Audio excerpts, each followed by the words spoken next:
Supreme court ने 9 मई लाहौर के 8 मुकदमात में बानी पीटीआई की जमानतों की दरखास्तें मंजूर कर ली हैं। मजीद जानते हैं डॉन न्यूज़ के नुमाइंदे उमर बढ़नी से। जी उमर, अपडेट कीजिएगा।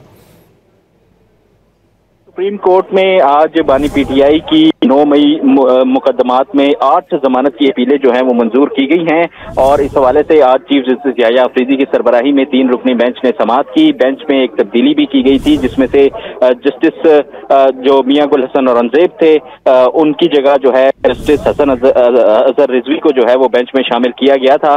समाअत के दौरान प्रोसिक्यूटर पंजाब जो थे जुल्फिकार नकवी वो अदालत में पेश हुए। अदालत की जानिब से उनसे सवालात पूछे गए। पहला सवाल ये था कि आप बताएं कि क्या जमानत के फैसले में कोई अदालत जो है वो हतमी ऑब्जर्वेशन दे सकती है या नहीं दे सकती। और दूसरा सवाल अदालत की जानिब से किया गया कि साजिश के केस में सुप्रीम कोर्ट की जानिब से पहले भी जो 3 मुल्जिमान थे उनको जमानत दी गई, तो क्या तसलसल के असूल के तहत इस केस में भी जमानत जो है वो मंजूर नहीं होती।